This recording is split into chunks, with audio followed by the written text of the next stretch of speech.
why are we looking at something like that compared to something so fundamental? So it's not so much that I'm not. I think the sports, it's just as you say, and I have know so many young women that it's made a huge change in their life, being part of a team or something. But I would say that's also true of all sorts of activities you're passionate about when you're young. So I think that I see no reason why it should only be the areas where women need a little help. I think we could be fair-minded about it. And instead, we're actually taking away things from boys. I mean, just one last example about Berkeley is they're getting rid of this. They're sort of taking away this rugby team, and it's self-sustaining and self-supporting. It's a tradition. It doesn't take a penny from the school, but it throws off their numbers because they have 61 players. So by taking it off their varsity role, just making it a sports club or something, and in some schools they just get rid of it. So they're doing something, actually foreclosing on something that's already established, already a tradition. So that's why it doesn't make sense. For those two reasons. They're hurting something that was good that already existed, and I can understand the reasoning. And there's so many ways in which young men should be encouraged. So I just want to encourage boys and girls and be attentive to all their needs, but we don't have the lobby for the boys. There's no 112 organizations. I don't think there's even one. There's some angry fathers groups. And that's about it. And they're not always, they're bitter and not always, it's not going to work. We need something more, and I don't know. So that's a problem. It's going to come to your generation. One final question, anyone? I'd like to. Can I ask you about your experience at Jon Stewart? If there are no other relevant questions. All right. No, it's connected in some way. No, it isn't. But I was on his show for another book called One Nation Under Therapy, which I wrote with a psychiatrist, Sally Sattel, my colleague.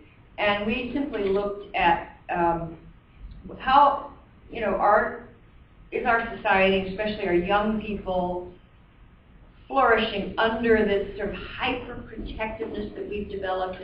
Just to throw out some examples that I told Jon Stewart about, we have schools where, and it does pertain to some of the topics that we, the schools where they're not allowed to play dodgeball, or tug of war has become tug of peace, and they're worried about rough and tumble play, and so the game of tag, not the PTA, but one of the teachers' unions promoted this game called Circle of Friends. And it was tag where no one was ever out. So they have all these ideas you've heard about, and all the self-esteem stuff. And we simply looked empirically at how are children faring under this self-esteem regime, and found that it's having the opposite effects that you would want. And it's especially hurting boys, because it's the one thing they like in school is being able to go out and run around, and they might get hurt. You can't have that. And it's competitive and so forth. And he agreed with me. And at first he said, well, are you sure this is going on? Maybe this is just, but I mentioned to him that, teachers don't even use red pens. They're not supposed to use red pens to grade papers. And he said, what? What are they? I said, well, we're supposed to use lavender. And then he said, well, maybe they should put a little potpourri on the paper. But then he said, you must be exaggerating it. And in fact, the big pen makers, Bic and so forth, they don't make red pens now. I mean, they're very little because they're not bought by the school judgment. How did you get book? Did you ask the producers that I want to talk about the book, or did they come to you?